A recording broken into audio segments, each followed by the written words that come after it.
Hayden, welcome Awesome. to the show. I am very excited for you to be here. I'm excited to talk podcasting. It's like a fun new thing, even though as we're recording this, uh, I've just started my fifth year of podcasting as of November.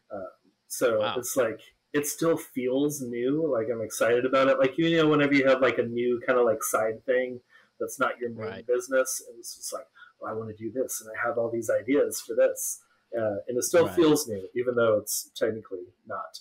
But yeah, this would be fun to talk about podcasting, and I know a lot of the listeners are on that. I don't know, that edge of like I want to start a podcast, but I also have no Right. idea how to start. Right. So this will be really fun. But yeah, welcome to the show. Awesome. Thank you for having me. I'm super excited to be here and talk podcasting. It was great meeting you at the Heart Conference this year. Yeah. That conference in itself, like every year, I mean, I know they've only done two, but every year, so many things happen in my business just from that conference alone, you know? Um, Yeah, just so, the community that they foster through mhm. Evie and Lindsay for everyone who's listening. That if you don't know the art conference, which the odds are you probably do, but Yeah. yeah, Evie and Lindsay they foster such a great community that like I didn't Mhm. know anyone who was going to be there until like maybe a week or two before that I found out that one of my friends, Ivan, was going to be there. Oh, And then we Ivan. ended I up love Ivan. rooming together. Oh, yeah, Ivan's great. He's been on the Awesome. show before. And Awesome. that was the first time that we got to meet in person was at the conference. Uh, Oh, awesome. so even though I only knew really Ivan walking into it, I immediately was just like so much community and everyone just very Yeah. welcoming. So that's It's great. it's a And community it's a yeah, community that has so much involvement. Like yeah, it's not just active only on social media. Like they're truly involved in the business and then each other's lives. So hmm, yeah, they're a good lesson on harboring, fostering community. oh Um, yeah, yeah. so yeah, Which is not but an I'm easy thing to do. It's not just like, no. hey, everyone, be nice to each other and hang out. Right. But no, I'm excited that we got to connect there, and excited to be here and have a chat with you. Yeah, I am too. And before we get into uh, podcasting and all that, I have these questions that I've been asking my guests lately, and I stole a lot of them from Stephen Colbert and like his Colbert questionnaire, and then added a few of my own. So I've got just a couple questions because this is like how I get to know people really well and like identify with Sure. them. Like, what kind of fruit do you like and that kind of stuff. So I've got 17 questions. You just pick two. Where are these questions anyway? Here we go. You pick two numbers between 1 and Okay. 17, and I'll Okay. ask you these questions. We'll do 4 and 13. 4 and 13. Okay. Number 4, apples or oranges? Green apples from the fridge. I love green apples a lot. It's like Cold green that apples. It's crisp, tart yeah. apple. Yeah. It's literally one of my favorite fruits or any. Yeah, probably my favorite fruit to be honest. Yeah. Oh, yeah, a good apple is probably my Yeah. favorite as well. I most of my lunches are just an apple or two, but from Yeah. the fridge. Yeah. I like that you added Yeah. that because a cold crisp apple is so much better than just like sitting on the counter. Absolutely. I can't Makes a have that huge just by difference. itself.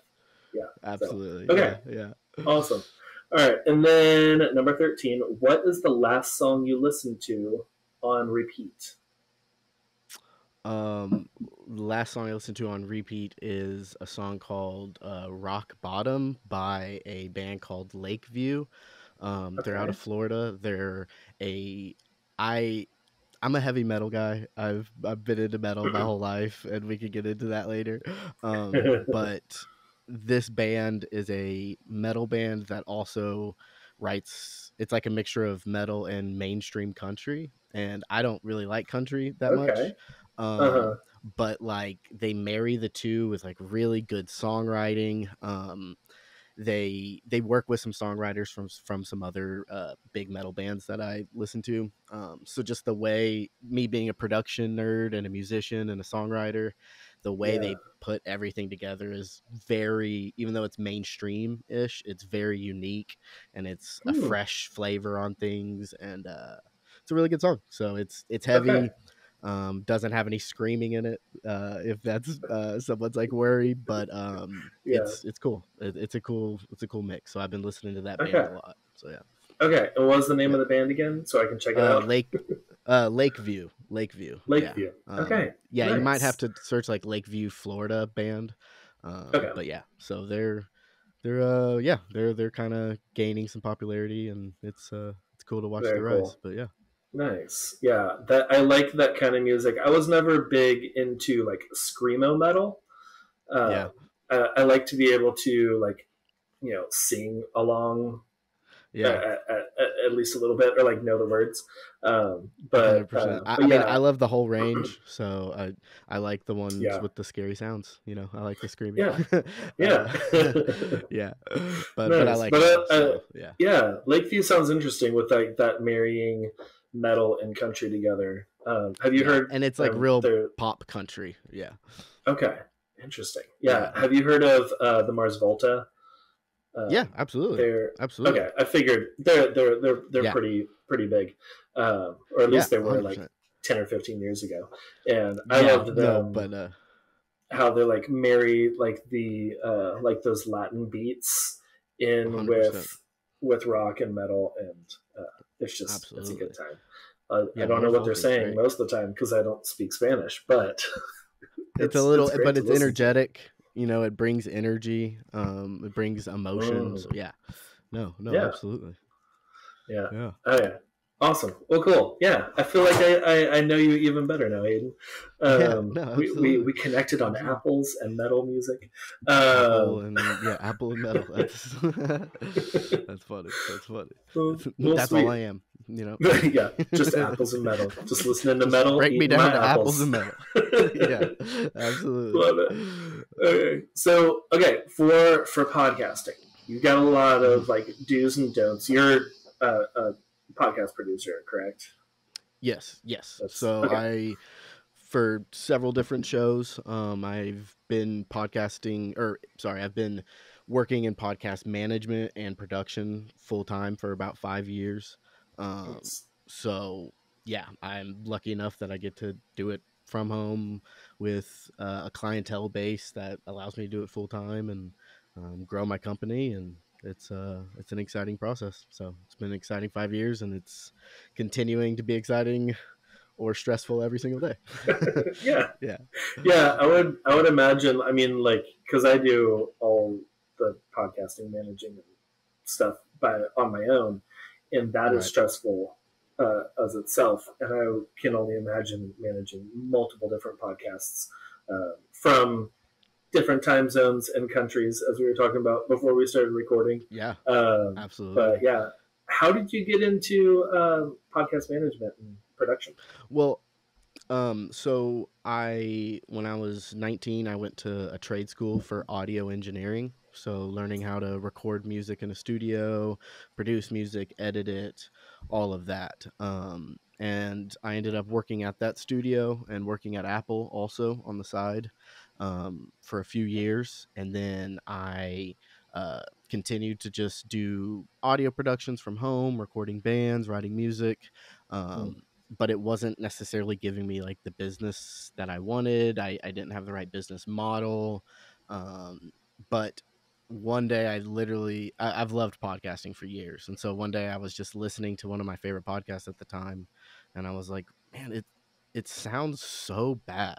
Why does it sound so horrible? Like it's just like do these guys like just not invest at all into like any kind of production? And so then I was like, wait, Uh-huh. I make, really loud metal like sound coherent and like clear, and I mix music and I improve raw recording. So maybe I could transition to podcasting and make some podcasts sound good. So I just slowly started editing and just doing like production stuff for different shows. And then as it went on, they just started asking me like, hey, can you also do this? Can you also do this? Can you also do this? Mm. And I just slowly built up the skills of doing all the management, the hosting. You know, the first time I got asked like, hey, can you do the hosting and everything for the show? I was like, yeah, absolutely. But I had no idea what it was doing. Right. I had Yeah, been, you're like, I had no I idea. can figure it Yeah, out. Yeah. exactly. And so, um, you know, I went from just being on the engineering side to trying to understand podcasting as an industry or a whole, you know, Mhm. all fronts of the business, so to say. So Yeah. that's when the business started to grow and allow me to do it full time, was when I kind of went from, not being just editing per Right. episode, which doesn't always give you the biggest return, you know. Right. Because it's only worth so much. It just is. It's only worth Mhm. so much. Um, but no, yeah, it's been exciting, and I still record music and write music and everything, but that's more of something I enjoy as a hobby on the side, which was kind of always the goal, like to keep that part fun, Yeah. you know. And I love what I do with podcasting, so it's a cool mix to like have my hobby and my business kind of revolve around the same room, but it's not the same thing, you Right. know. Yeah. It's like So sometimes you walk into the room going to work, and sometimes you walk into the room, it's like, this is for play. This is, I exactly. get to make some music right now. Yeah. Absolutely, absolutely. So, That's very but yeah, cool. so I just kind of transitioned from music to podcasting. Nice.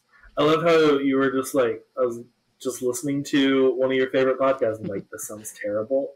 I can, I can help them. This is something I can Yeah, do. and I find I like think I it's just like, it's really cool whenever you see like a hole in the market or something like that, where it's just like, people need my help. This is something I can do. I'm going to go ahead right, and fill this. This is great.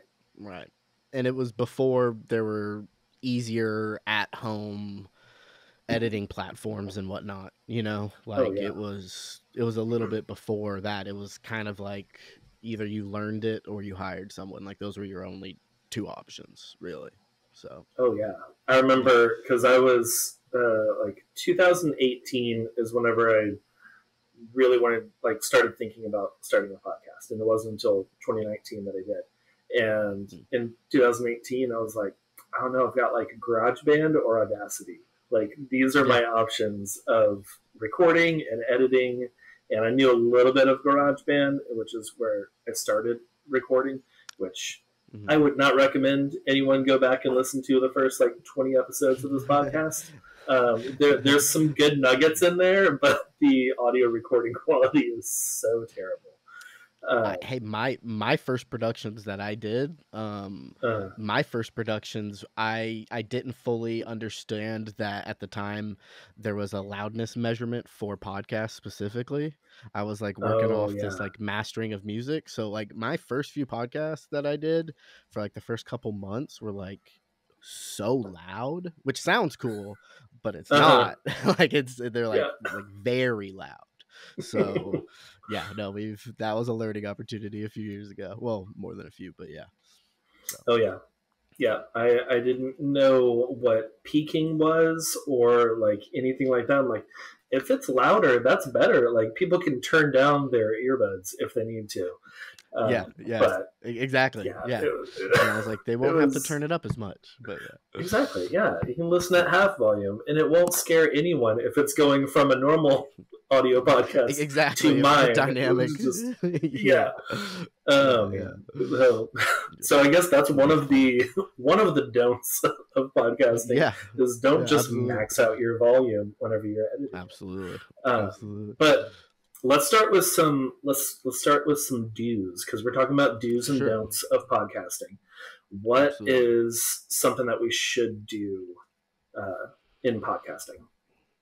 So one thing I think a lot of people don't do is actually invest in the equipment from the beginning, right? Like I consult with a lot of new shows.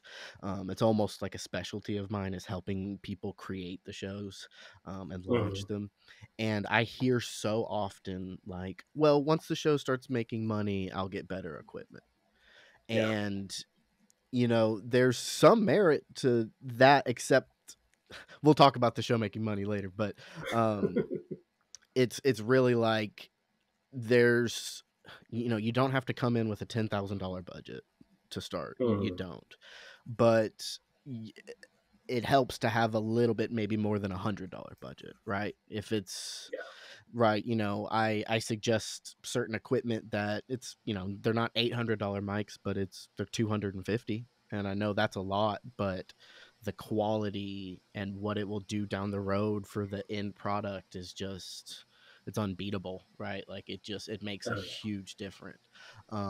So I think a lot of people, and it's true, you can get started with very basic minimal equipment, you know, just using your laptop microphone, things like that. But if you are a small business that has a brand and that brand has a look and a level of professionalism, right?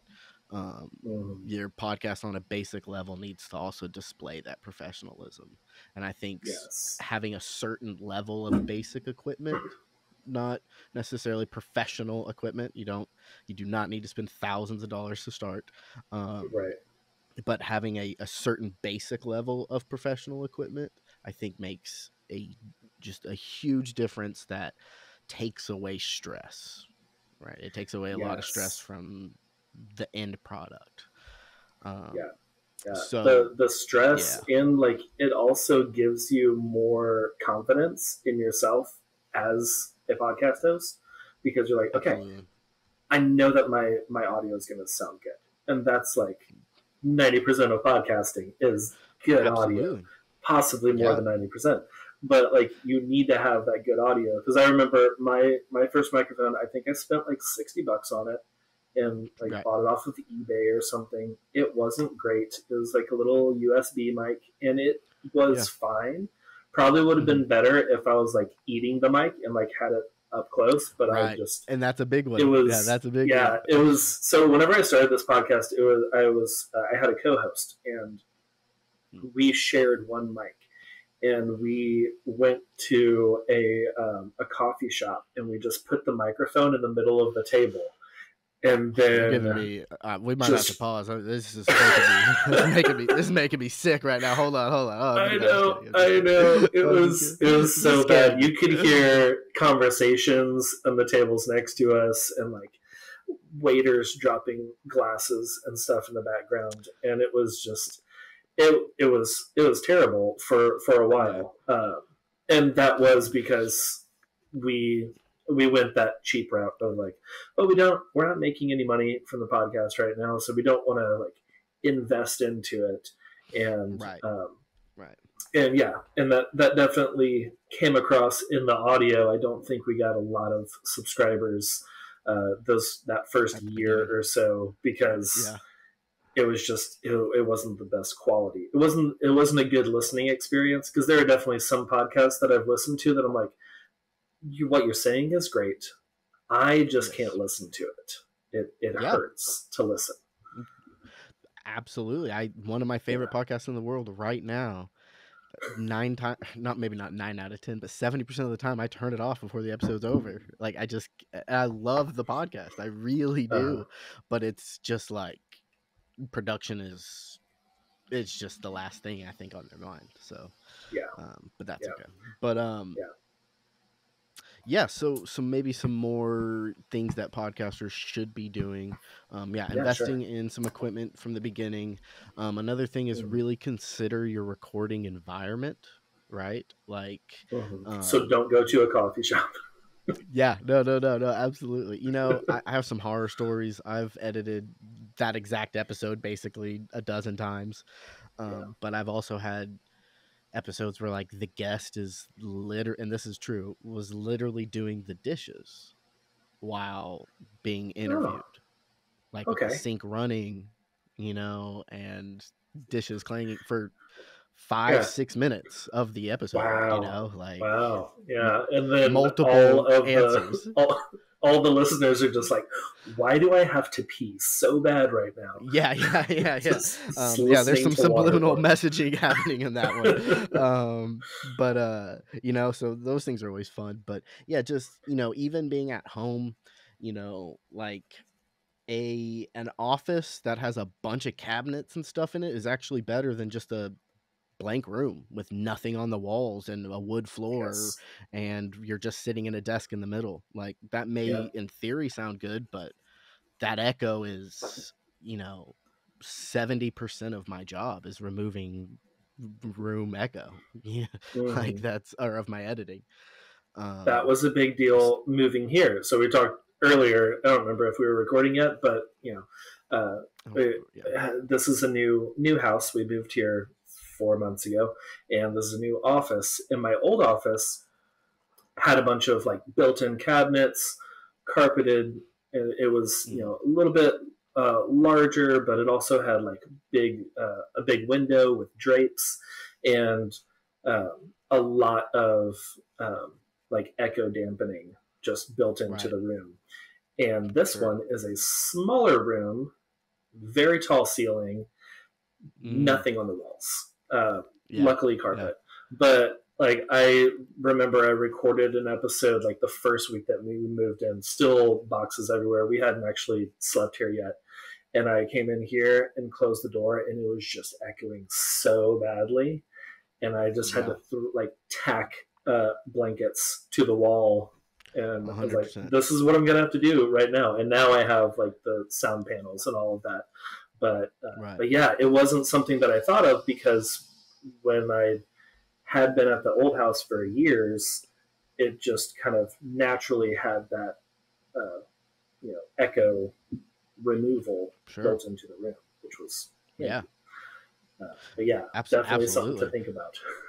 Yeah. So, a good thing is like if you do have someone doing your production, get on a FaceTime with them or a Zoom and walk through your house if you're doing it from Mm, home, and like let's find a good spot, cuz sometimes the closet's a good spot, sometimes it's a horrible spot. Sometimes the closet's worse than anything.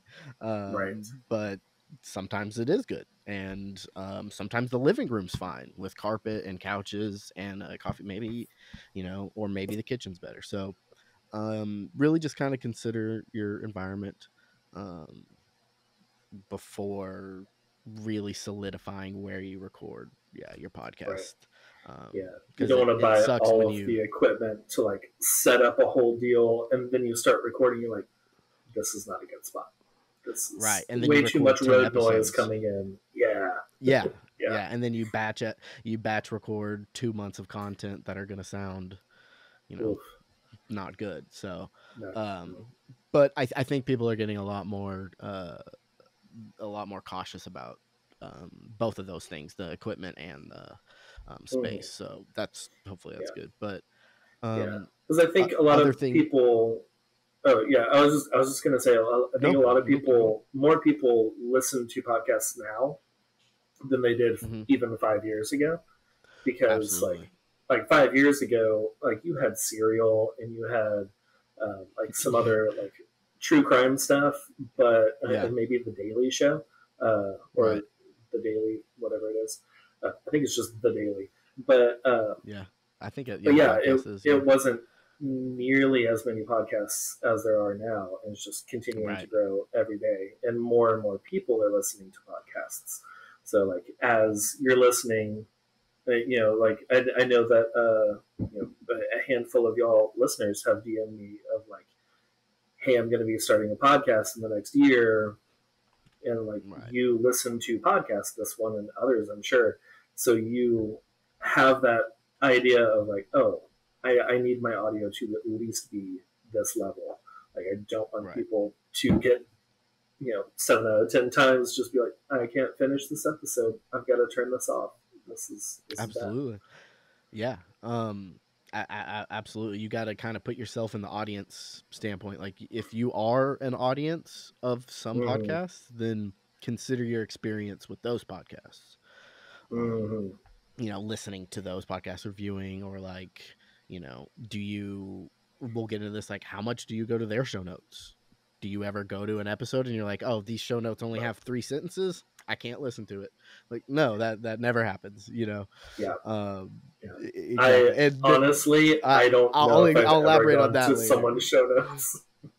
Like, Absolutely. even as an avid podcast listener, like, Mm-hmm. I listen to so many podcasts.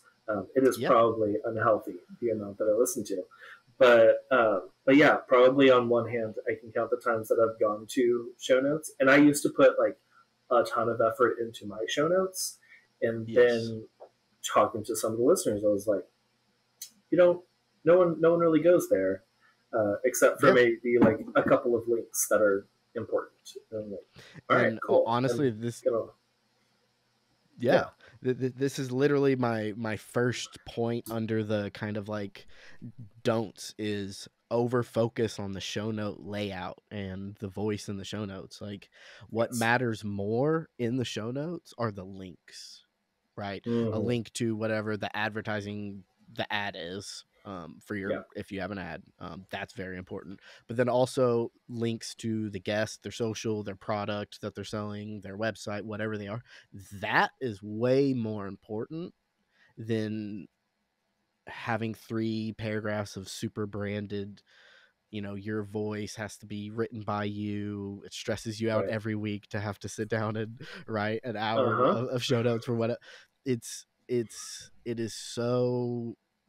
I mean, it's one of the biggest stresses, that people have, and honestly, it's one of the hardest parts of the production is putting together the show notes for some of my clients that really want some extravagant show notes.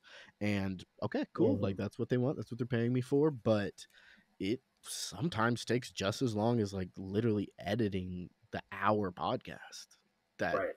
takes a lot of going back and forth. So um and for certain shows and industries, maybe the show notes are better or more utilized. For one of my clients, they're in a very niche industry. I mean, it's super niche, but their audience is a little bit older, and we found that they actually really do go to the show notes for this show, because when Mm-hmm. we changed things up, we had a lot of feedback that was like, hey, we liked this mini play-by-play of it because I want to know where I can skip forward to. But it was a little bit of an older audience Right. that wasn't interested in listening to an hour episode. They wanted the Right. highlights. So Yeah. They're like, what can I yeah, skip forward to the point that I want to listen to in this right, podcast, and then not have to like maybe sit through a bunch of right. inventory and all of that. And that's not the norm. That's not average of Mm-hmm. most podcast listeners, but just with their niche industry and what they were talking about and everything, it's just that's what their audience kind of wanted. So but it's not typical, and I really think too many people stress themselves out about their show notes. I I was they I was I was one of those people. no, I hey, it's the most stressful part, I think, of the job is Yeah. writing super branded, perfect sounding show notes every week, Mm-hmm. for sure. Yeah. Yeah. Um, I yeah, used to spend, like you said, I spent more time curating the show notes and writing all the paragraphs and having like all the extra links and all of that in there, and then branding it to the website and like formatting all the images, and it just took so much time, and it was really stressing me out for producing the podcast mm-hmm, when this part, the conversation, was what I really enjoyed, and I found so much joy in recording. And then the post processing, I was just like, there's so many links and so much I have to like now write, um, that it was taking a lot out of it. And yeah, right. I think that is a great point that you're making. That don't like don't overemphasize the show notes if that's not something that your audience is really invested Yeah, and ask your audience. Like, if you have an audience, in. ask them. Mm-hmm. Like, hey, how involved in the show notes are you guys? Like, what do you go there? I mean, they're maybe they're you get it back and you're like, oh, 2% of my audience actually Yeah. clicks on it. So Yeah. why am I spending 30% of my time doing it? Exactly. You know. Um, Yeah. but yeah, so you know, as far as other kind of things to do, really, Hmm. I think one thing, and it's maybe my kind of like last thing for like dues, but focus in the recording, focus on being more conversational and genuine in the moment. You know, there aren't Hmm. podcast hosts, you know, I'm not saying that they're overly disingenuous or anything, but like you're really good at this. Is like, if I say something that's a little bit of a tangent, like you you you explore that, you're like, oh, that's cool, like it's actually conversational, instead of like I say three cool things in a response and then you're just on to the next question and Yeah. Just we like, just missed. okay, cool. And then the next question I have is, yeah, Yes, yes. yeah, yeah. I That think was that something really that I comes across. saw. Yeah.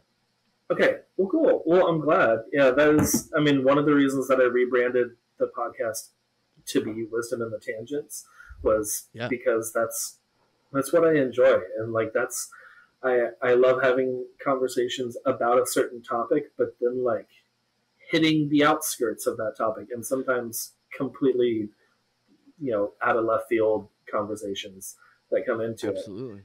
And yeah, because it used to be like this podcast used to be the light and dark photography podcast, which was Okay. something that I always had to explain what that meant every time Mhm. that I said it. And Wisdom of the Tangents is like, oh no, I get it. Yeah, Yeah, there's probably absolutely. going to be tangents, and there's wisdom in this. And I understand the frustration and the stress of having to explain something like that over and over again. Mm-hmm. I recently just went through a rebrand of my company, and I so my company is called July Media Labs, and Mm-hmm. July is my middle name, Hayden July Doerr. Nice. Were So you born in July? I was, yes, July 24th. Okay. So Oh, yeah, nice. I'm the 13th. yeah. Oh, awesome. Okay, cool. Yeah. Yay, July Um, birthdays. I Yeah, I feel like I do. You know, the month does have my name on it though, so it's technically my birthday month, Is just like you said. technically yours. Yeah. Technically, my name's on it. I can't argue. No, Yeah. but no. So before that, I named my business when I was recording death metal bands, like, and excuse me, I really like the imagery of like grim reapers and stuff, and I have a tattoo on the side of my neck. If you can see, it's a scythe, which is what the grim reaper holds. Mm-hmm. It actually kind of is more of symbolism for guitar, and I've been a guitar player for 20 plus years. And growing up, two of my favorite guitar players, like their bands and their cymbals had like grim reapers and scythes on them, and so their guitars had it all over them, and so it's kind Yeah. of like it's just like a cool symbol that I've always liked, and I've always associated with being like a guitar shredder and like holding like a object that kind of looks like a scythe. And so I named my company Scythe Fight Audio. And first of all, nobody could pronounce it because it's a weird word. It's Uh-huh. very most people don't even know what it is. Right. That's another Or if thing. you do know what it is, it's like, oh, I've never actually spelt that word before. Yeah, you've never spelt it. Yeah. Also, I'm a if you're like looking at it, you're like, I'm a podcast. What is this company? Like, and so like I always had to explain to people like, oh, I named it when I was recording bands still, but I focus on podcast production and whatnot. Um, Mm-hmm. and I built my entire company and business off of that name and with that name. So it obviously didn't matter the most, but the stress of having to explain it was, Yeah. I hated it. Yeah. So And at the the conference, idea of like how many different people saw Scythe fight, yeah, it is a little yeah, difficult to say too. And they were just like, it's also difficult to I say. don't, Yeah, I don't know what this is. I'm just going to move on, and like you never even had the opportunity to explain what it yeah. was. But I was Yeah. like 20 when I named it, and I thought it was cool, and I was like, Mm-hmm. I'm sticking to this gun. Like I'm Yeah. sticking to it, But Yeah. I love the name that I chose now. It's way more just less abrasive, I think. You know, July Media Labs, it utilizes my Mm-hmm. name, but it's not my Yeah. first and last name, you know, not Right. Hayden Doerr Productions, you know. Right. Um, but it really kind of came from the talking to so many different marketing people at the Heart Conference. That was Mm-hmm. at the Heart Conference. So many of them were like, "No, just do it. It's so easy to just do it this way. You just gotta try." And um, so yeah, but Yeah. yeah. Yeah. So I get what It does your roll off the stress. tongue now. Yeah, Yeah. yeah. July Media Labs is way better. So, Yeah. That sounds great. but yeah, But yeah, like that's, I mean, that is a good thing to think about as uh, you're starting a podcast, or maybe you've had a podcast, but you are running into the same thing that I was, of just like, yes, oh yeah, well the name came from this and this is what it means, but the show is about this, and right, having to do that all the time, or not getting the like the SEO clicks from your name itself, or someone just showing up and seeing the name and being like, I don't actually know what this show is about, and I'm not going to spend the time to listen to the episode 0 intro type deal. I'm just right. going to move on. So Absolutely, yeah, absolutely. I It's a think. huge thing, and it's the longer it goes on, the harder it gets to Mm-hmm. do it. You know, like it's a lot easier to rebrand if you've had 6 episodes than if you've had 600. Like, and Right. not that it's impossible, but like, Mm-hmm. and but it's better to do sooner rather than later. But it's also Yes. never too late. So Yeah. you I just I gotta think I wait. started thinking about rebranding around episode 80 or so, and Yeah, then it still took me like another 6 months. So it was like episode like yeah, 110, somewhere in there, that I finally rebranded, and I was like, I should yeah. have done this so long ago, because this So is yeah, it's so much better. But yeah, okay. yeah. So what's maybe another don't? I love that these like do's and don'ts are kind of like both sided too, where it's like, Yeah, do think about your podcast name, and don't yeah. just name it because you liked that when you were 20. Uh, Right. but Yeah, yeah. yeah, Absolutely. Um, yeah. as far as more don'ts, we've got, you know, I talk to a lot of small businesses that start podcasts for their business, and I think that is great. I think it's extremely beneficial for small businesses to have Mm, podcasts, even with smaller audiences. I think it's still great and important. But something that I see is an expectation on an immediate return on investment. And yeah. I tell people, hey, you really, unless you are coming as a established influencer with a big audience, you need to look at it as a marketing leg of your company. So, Mm-hmm. like, it's part of your marketing budget. Like, this is an opportunity for you to connect with your audience, but it's also an opportunity for, honestly, to make some deals in your business. If there are people in other companies you want to reach, if you want to, whatever your business is, like you want to have a contract with this, or you're interested on what maybe this company does, like, well, Mm-hmm. a good foot in the door is, hey, come on, let's talk on my podcast. Like, obviously that's not like the guest pitch, but like, hey, having Right. someone on your podcast that you're truly interested in what they do, that shows in the being genuine. And then I have clients where it costs them so many hundreds of dollars or whatever per month to run the show with their team and me and everything. Um, but you know, they may not be getting that money back every month, but then they'll sign a contract with somebody that they had on the show and their company, whatever they do. So they made the money Yeah. back that way.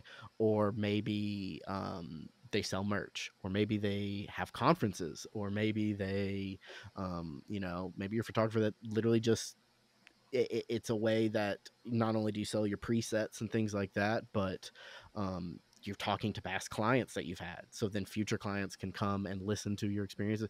There's so many ways that a podcast can bring you money indirectly and also Mm-hmm. directly, you know, but too many people expect a a quicker rise in, I don't want to say popularity or success, because you can have a small audience and that's successful.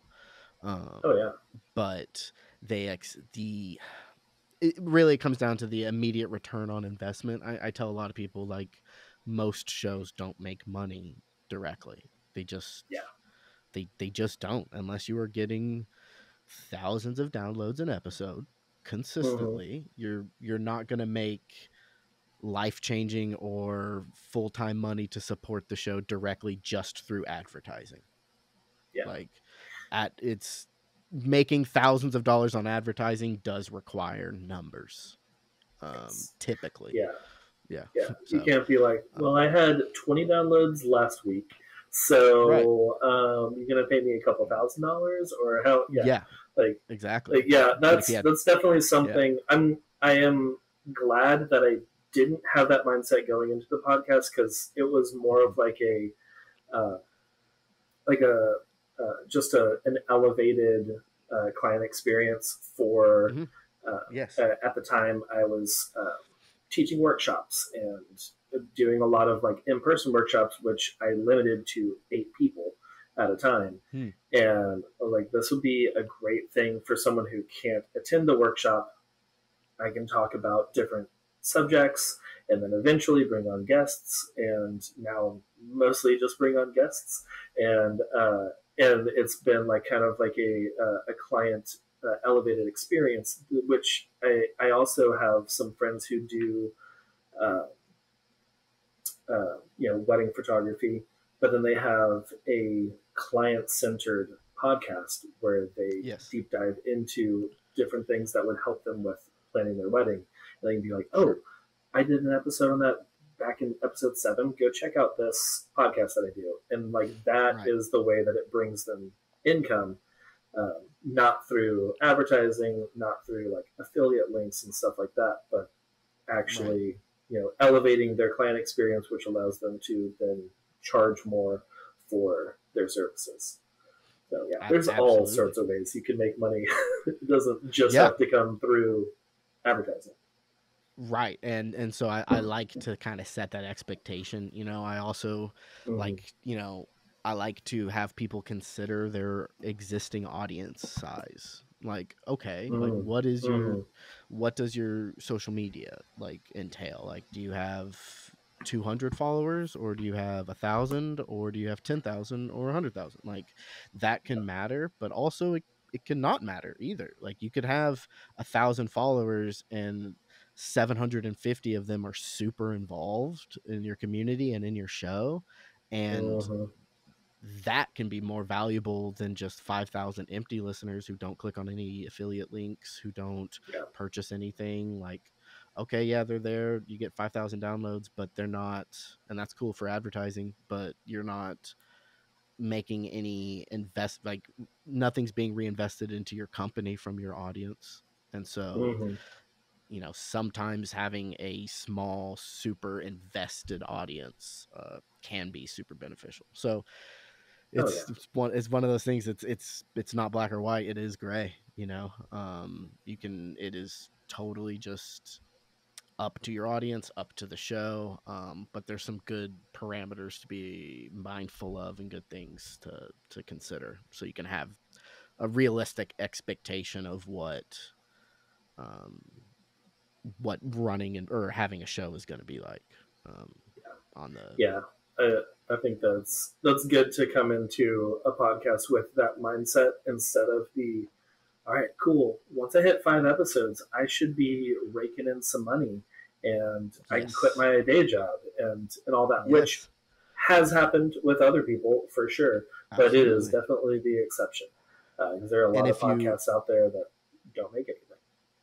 absolutely, and if you don't have an audience, the way that that's Mm-hmm. going to happen is through like aggressive marketing and tons of effort. Like, Yeah. if you don't have that audience, then you're gonna and that's your goal, is to have 10,000. Like, that's your goal, is just numbers, numbers, numbers, numbers, and downloads. Then, like, you're gonna have to put a lot of effort in assets.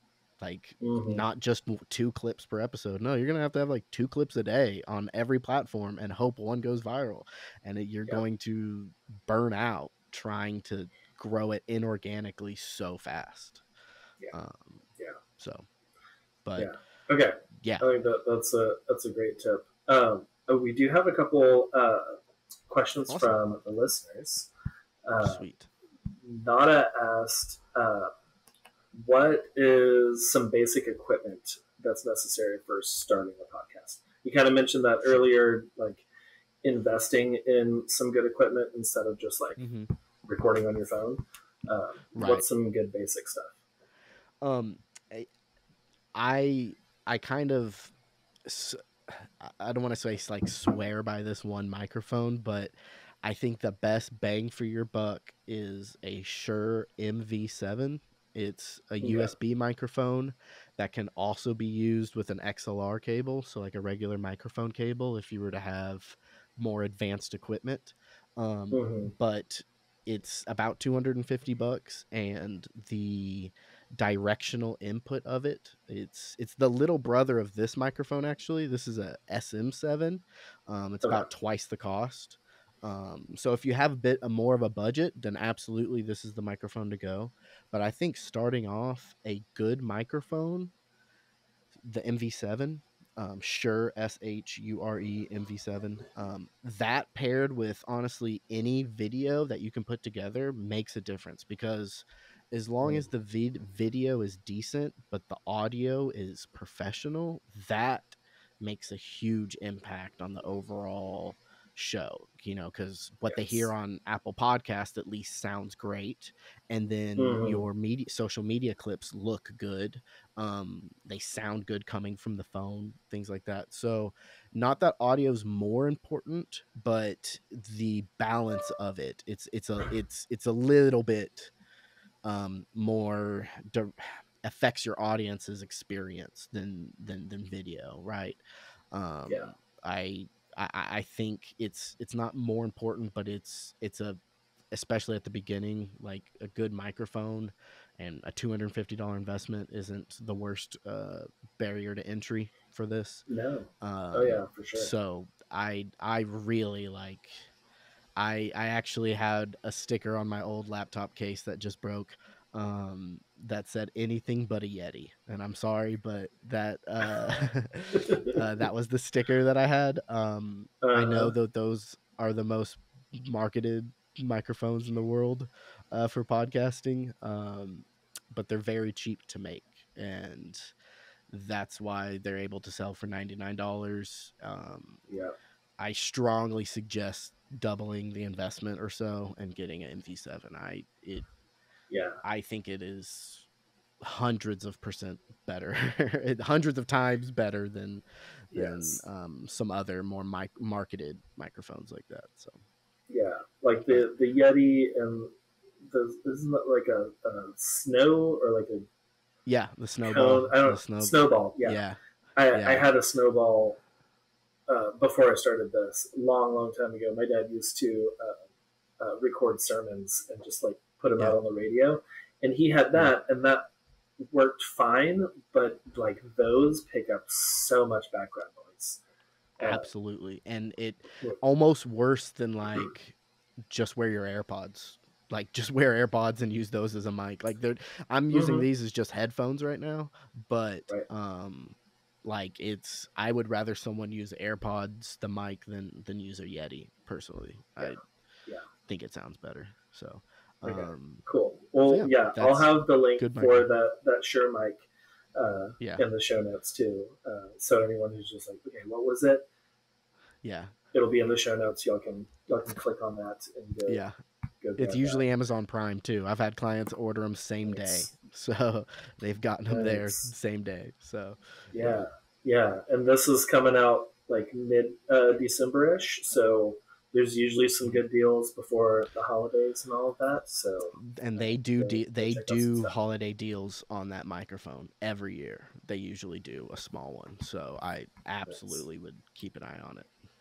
Okay. Cool. Good to know. Another listener question is what do you recommend for editing and like publishing, hosting, all those things? Yeah. So publishing and hosting, there's actually all the hosting platforms. There's not much difference to them other than their interface and how they look. Mm-hmm. The big one is Libsyn. That's good. It is great. It has everything you need. Blueberry, great, has everything you need.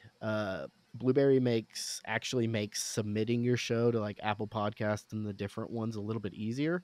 So for new shows, sometimes recommend Blueberry. If they're going to be doing their own hosting, like if I'm not doing it, Mm-hmm. if I'm just like maybe consulting or, um, just doing the editing, I'll tell them maybe Blueberry because it it holds your hand a little bit more, not much, but a little bit more. And then you have like Podbean, which is actually really good for beginners. It has a lot of That's like what I beginner started with. friendly. Yeah, it has a lot of beginner friendly stuff. Like, Mm-hmm. so honestly, like, none of them are horrible and none of them are incredible. I've had Right. issues with all of them and I've had success with all of them. It's just like any piece of software. Yeah. So it's really just Yeah. about price point for you. Yeah. So, Price point, you and know. like with the Podbean, I don't know if it's different now, but whenever I was on there, they had like a cap of how it was either how many megabytes of audio you Yeah. could put in a month, or Yes. a Yes. cap of how many downloads people could download. Uh, Yeah. so Yeah. So that might be something that's to look where at. you have to kind of find like which platform and which plan on these Mm-hmm. platforms works best. Yeah, because you might, if you do 15-minute episodes, then you don't need maybe a huge plan, but if you do hour and a Yeah. half episodes, you might have to have one Mm-hmm. of the more expensive plans simply for that fact. Yeah. So Okay. but yeah, as Cool. far as editing goes, this is a hard one because as an audio engineer, there are things like GarageBand and Audacity, but I don't recommend those for people. They don't make it very easy to put podcasts together, you Yeah. know. Um, so I really I like, obviously it's me, it's my job too. I think outsourcing editing is a great thing. You can usually starting out, if you have someone taking care of just the editing and you handling everything else, that's a big stress off your shoulders. Mm-hmm. But I also understand that not everybody can do that starting off. So, you know, Right. depending on your recording platform, let's say you use Riverside, it has some great, which what we're using, it has some great Mm-hmm. basic editing features there. Um, if you are not an audio engineer and you don't necessarily invest in learning editing, which is a good thing to do, I think, just to have a basic understanding. But if you're not doing that, using like Riverside or using AI programs to do the editing can help and be good, but you're not going to have the full control. You're not going to have the Yeah. full, like, I want it to be exactly like this. They're not as intuitive as they all say, and they don't produce exactly what they say. Like, even the Mm-hmm. other day, I there was like a new AI platform that was like, hey, upload these videos and you get so many clips, and I was like, oh, let me check it out, and I did it, and the clips were horrible. Like, they were just like random parts of the podcast. The title made no sense. Like, I was like, Uh, oh, this is unusable for someone who really wants to a specific, specific assets and things to look and sound a certain way. But for yeah. if you're just starting out and you have no other choice or option, you can get some really good basic results, especially at the beginning, to get you going. So Mm-hmm. um Yeah, yeah, I've tested even out. just, So Riverside has some AI editing, and yeah, I've tested that out, and it's fine. yeah, It's okay. But like you said, yeah. like if you want that control of what the end result is going to be, Hmm. it's not so great. Like they have where uh, it cuts up like 10 or 12 reels for you, Right. and that has been cool. But also sometimes it's just like a random part, like mid Yeah. sentence it starts. I'm like, yeah, but this isn't. Yeah. No, I'm not going to use this. But Right. usually, like Right. one of the reels is good enough for me to save and publish. Yeah. But but yeah, I was also that kid with GarageBand who, I would illegally bring in my uh, MP3 files from LimeWire and then Yeah. like splice together different songs Sure. and edit out some certain curse words so that I could play it in the car with my parents. Uh, Yeah, no, but for sure. but yeah, so like with that with that background, I felt really comfortable editing myself, which is probably why I haven't Sure. outsourced that. Uh, Right. but yeah, that's definitely a big hurdle for a lot of people who maybe don't have any audio editing background and Sure. are just And like yeah. I there are plenty of resources out there. Like, I mean, you can get a college education on YouTube basically at this point for so many different Oh industries. yeah. You get a Mm-hmm. better than college education on YouTube for a lot of different industries nowadays. So that's a great place to start. For editing, I use a program called Pro Tools. It's by a company called Avid, AVID. I use Pro Tools. Um, but it's an industry standard for audio editing. So like it's what I Mm, use to make music and record music. It's also what you would use if you were literally making the soundtrack to a video game or a Marvel movie. Like yeah. it's a full-fledged software. So the barrier to entry and the learning curve can be quite intimidating. And I mean, I still learn new things about Pro Tools every day. So, Yeah. and I've been using it for 12 years, but they have a free version and they have basic versions of the Mm, software. And I believe they have a free version that is a little bit more tailored to podcasts. okay. And they're a company that has tons of online resources. So if you are wanting to learn how to do more extensive audio editing, that's a good resource. Really just researching any DAW, which is a digital audio workstation. That's what editing software is.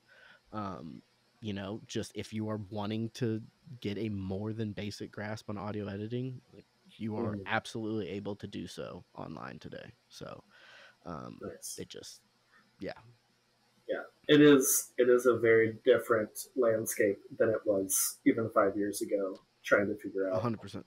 all this kind of stuff. So yeah, it's a Absolutely. great time to start a podcast. It Um, is. It but is. one real quick last question from a listener, um, and then we can kind of wrap this up because I feel Sure. like you just like dropped so much good knowledge for us Oh, this thank you. last hour. Uh, but how do you find, or how can you find good guests? Okay. Yes, this is a semi complicated answer, but also not. So I think there are really there are a few different avenues that you can go through. One, and it's actually one I kind of recommend a lot, is when talking to someone, especially if they are any kind of, I hate using the word influencer, but if they have any kind of audience or maybe their Mm-hmm. business has any kind of following, what they do. Um, Personal connections are huge. There are so many of the shows that I work for that the hosts' personal connections are so valuable that they actually handle the guest scheduling. And that's one of the things for them I don't, because me sending out emails, even if it's from their company's like email address, doesn't have the same impact as their friend reaching out to them asking to be on their podcast. So for a Yeah. lot of people, it makes sense to have the outreach come come from a more personal connection standpoint. But if you don't have that connection standpoint, if you don't have personal connections, most companies that are like guest outreach companies, they're just on LinkedIn. That's all they're doing. Like they're just going through LinkedIn and like, oh, what industry of people do you want to interview? Cool. Like, well, I'm just gonna go to that industry and look through all the CEOs or whatever they can. So it's nothing Mm-hmm. that you can't undo. It's a little bit cold cally, right? Like you're gonna be sending some cold outreach out there, but utilizing platforms like just Instagram and LinkedIn and DMs and directly reaching out, that's a big one. Um, Oh yeah. but if you're not able to put in that time of research, right, of looking up um, other podcasts that are like yours, like let's say you have a wedding photography podcast, okay, we'll go look at other wedding photography podcasts and who have they had on, and Mm-hmm. literally just email those people. It's um that works. That's what, if you hire someone to do guest outreach, these are the things that they're doing. This is the research that they're doing. is, looking at people in your industry, what other guests are they having on? Cool. I like the 7 out of the 10 of their last guests. I'll email them and whatnot. So, um, and then also that is a very valuable thing to outsource. Um, if if you're looking to only outsource a few elements of your show, I think production's a big one, but guest outreach. Like if you want to have a consistent recording schedule and not work in Mm-hmm. seasons, and you want weekly interviews and you don't have the time to do the research and the outreach um, through social media and through finding these people, then it's guest outreach isn't the most expensive thing to outsource. There's people that do it for pretty reasonable prices. So Yeah. you don't have to go to a big firm for that. Like that is something that you can hire a freelancer for. And a lot of shows that I work for have a person that strictly handles guest outreach. They just do. Um, but the other half of the shows I work for, personal connections are big. Networking, the Mm-hmm. people they talk to in their business, in their life. Um, it's that has proven, I think, in the shows I've worked on, to be the most valuable in guest outreach, are just utilizing personal connections to begin with. And then that's how you branch off too. Like, your friend who owns this company came on. Okay, we'll talk to them. Who do they think might be a good person for you to talk to? Maybe they have Yeah. a friend. So um, Yeah. it's just like networking in your business. There's no Oh yeah. easy way or quick way, really. Yeah. Yeah. Yeah. No, I love, like, personal connections is 100% what I do. I mean, I have Yeah. every now and then I'll have one of those firms email me and be like, "Hey, do you think this would be a good fit?" 9 times out of 10, it's a no, Yeah. and I'm like, And that's another thing. "No, Yeah. I Yeah. don't think it will be." But Yeah. every now and then I Yeah. get someone that I'm like, "No, that'd be really interesting," and Yeah. like I had a psychologist on a few months ago. He was not someone that I followed, but came through a firm, and then we had a great conversation, and it was really beneficial. Awesome. So Yeah. like that kind of stuff. But yeah, personal connections. Like a couple of things that I do is I just have a saved folder on Instagram, and people that I think would be fun to talk to. Like Yes. I feel like you have a good knowledge for my audience.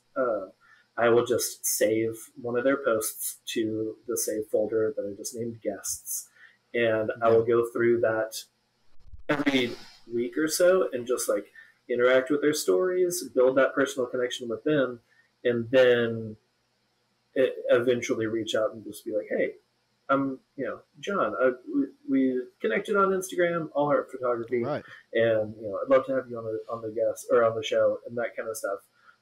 Or I'll look at their followers and see if they follow any past guests of mine, and then be Yeah. like, oh yeah, I've had Natalie Frank on the show before, and Right. knowing that they know who Natalie Frank is, then they can be Right. like, oh, well, yeah, if Natalie went on your show, then yeah, I trust you. I'll come on the show. Absolutely. And Absolutely. that kind of like personal connection, it's just like that LinkedIn type deal where you have like first connection, second connection. It's like we both know this one person, and if they trust that one person, then the odds are they'll probably come on your show if they have time. Right. Um, Right. so okay. Awesome. Well, sweet. Hayden, this has been a lot of fun. Very, Yeah. very fun talking about podcasting. This has been a lot of information. So, all of you listeners who've been asking about podcast information, you're welcome. This is Hayden just brought it all today. we dived in. But Yeah. yeah, but before we wrap up, I want to talk about what we're loving this week. So this could literally be anything: a new book, TV show, music, whatever. Yeah. What are you loving this week? Well, I'm not the biggest gamer, like video gamer, but I Mm-hmm. do have a PS5 and I do like certain games from time to time. and there's a newer Spider-Man game out, Spider-Man 2 for Mm. PS5 that I'm pretty, as far as my obsession with video games, which isn't a lot, but Mm. I'm pretty obsessed with, as far as like I play it a few times a week, which is obsessive for Nice. me as far as video games go. Yep. And it's a lot of fun. I'm a 32-year-old comic book nerd still. You know, I literally have my Hulk coffee cup here.